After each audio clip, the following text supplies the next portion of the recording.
ഇപ്പോൾ CPM നേതാവ് EN Suresh Babu നമ്മോടൊപ്പം ടെലിഫോൺ ലൈനിൽ ചേരുകയാണ്. ശ്രീ സുരേഷ് ബാബു, 19.7 ലക്ഷം രൂപയാണ് ചെറുതുരുത്തിയിൽ കാറിൽ നിന്ന് പിടികൂടിയത്. ഇപ്പോൾ അതുമായി ബന്ധപ്പെട്ടുള്ള പരിശോധന അത് പൂർത്തിയായിട്ടുണ്ട്. വീട്ടിൽ നിന്ന് 5 ലക്ഷം രൂപ കൂടി കണ്ടെടുത്തിട്ടുണ്ട്. ഇതിനോടകം കോൺഗ്രസിന്റെ ആരോപണം താങ്കളുടെ ശ്രദ്ധയിൽപ്പെട്ടിട്ടുണ്ടാകുമല്ലോ. താങ്കളുടെ പ്രതികരണം എന്താണ്? കോൺഗ്രസിന്റെ ആരോപണം എന്റെ ശ്രദ്ധയിൽ കൃത്യമായിട്ട് പെട്ടിട്ടില്ല. അല്ല, കോൺഗ്രസ് പറയുന്നത് ഇപ്പോൾ അനിലക്കര പറയുന്നത് CPM പണമാണ്. CPM നേതാക്കളാണ് ഈ നിർദ്ദേശം നൽകിയത്. പ്രത്യേകിച്ചും EP ജയരാജന്റെ ഒക്കെ പേര് പറയുന്നുണ്ട്. അങ്ങനെ ഈ വള്ളത്തോൾ പഞ്ചായത്തിലൊക്കെ കോളനികൾ കേന്ദ്രീകരിച്ച് പണം വാരിയെറിഞ്ഞ് വോട്ട് പിടിക്കാനുള്ള ശ്രമമാണ്. അതിന് ഈ CCJനെ ഉപയോഗപ്പെടുത്തി എന്നൊക്കെയുള്ള ആരോപണങ്ങളാണ് അനിലക്കര ഉയർത്തുന്നത്. അത്തരം ബന്ധങ്ങൾ CPM നേതാക്കളുമായി ജയൻ ഉണ്ട് എന്നുകൂടിയാണ് പറയുന്നത്. ഈ അനിലക്കര എന്ന് പറയുന്ന കോൺഗ്രസിന്റെ നേതാവിന്റെ തൊള്ളയിൽ തോന്നിയത് പറയുന്നതിന് മറുപടി പറയാൻ ഞാൻ ആളല്ല. ഒരു കാര്യം ഞങ്ങൾ നേരത്തെ തന്നെ പറഞ്ഞിട്ടുണ്ട്.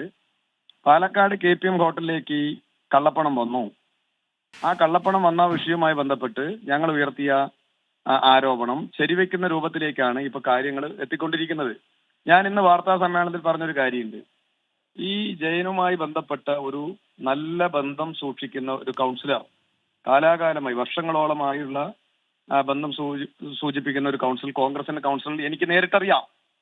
അപ്പൊ സ്വാഭാവികമായും ഷാഫി പറമ്പിലിന്റെയും ഈ പറഞ്ഞ UDF സ്ഥാനാർത്ഥിയുടെയും അറിവോടുകൂടി വ്യാജ ID കാർഡ് നിർമ്മിച്ച ഫെന്നി നൈനാൻ എന്ന് പറയുന്ന വ്യക്തി കൊണ്ടുവന്ന കള്ളപ്പണത്തിന്റെ ഒരു പങ്ക് ചേലക്കരയിലേക്ക് പോയി ജയനിലൂടെ ആ പൈസ ആവാനായിരിക്കും സാധ്യത.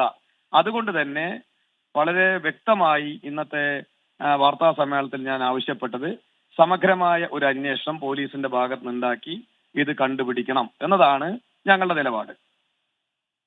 മറുഭാഗത്ത് ആരോപണങ്ങളുണ്ട്. ഈ പറയുന്ന പോലെ കരിവണ്ണൂർ ബാങ്ക് കേസുമായി ബന്ധപ്പെട്ടൊക്കെ നമ്മൾ കേട്ട പേരുകൾ സതീഷ്, അരവിന്ദാക്ഷൻ, ഇവരൊക്കെ ഈ അടുത്ത വ്യക്തിബന്ധമുണ്ട്. ഈ പറയുന്ന CC ജയൻ എന്ന് പറയുന്നു. EP ജയരാജൻ ഇതിനകത്ത് ഇടപെട്ടിട്ടുണ്ടെന്ന് പറയുന്നു. കൃത്യമായ നിർദ്ദേശം ജയനുണ്ട് ഈ പണം നൽകാൻ എന്നൊക്കെയുള്ള മറു ആരോപണങ്ങൾ, അതിന് കൃത്യമായ തെളിവുണ്ടെന്ന് കൂടി അനിലക്കര പറയുന്നുണ്ട്. ഞാൻ പറയുന്നതേ ഇത് എല്ലാം തെളിവുണ്ടെങ്കിൽ പുറത്തു വിടട്ടെ. ഈ കാര്യങ്ങളെല്ലാം വിശദമായ അന്വേഷണം പോലീസ് നടത്തട്ടെ. നമ്മുടെ കേരളത്തിലെ പോലീസ് സേന എന്ന് പറയുന്നത് ഏത് കേസ് അന്വേഷണവും തെളിയിക്കാൻ പ്രാപ്തിയുള്ള, കരുത്തുള്ള, ശേഷിയുള്ള ഒരു സേനയാണ്. അതുകൊണ്ട് എല്ലാ കാര്യവും അന്വേഷിച്ചോട്ടെ.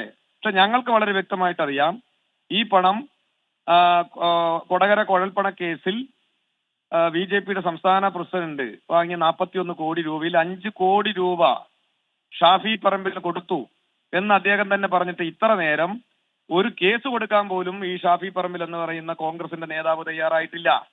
ആ പൈസയുടെ ഒരു പങ്കാണ് പാലക്കാട്ടിലേക്ക് വന്നത്. അതിലൊരു പങ്കാണ് ചേലക്കരയിലേക്ക് പോയത്. ഇതെല്ലാം അന്വേഷണത്തിന് വിധേയമാക്കണമെന്നാണ് CPMന്റെ ആവശ്യം.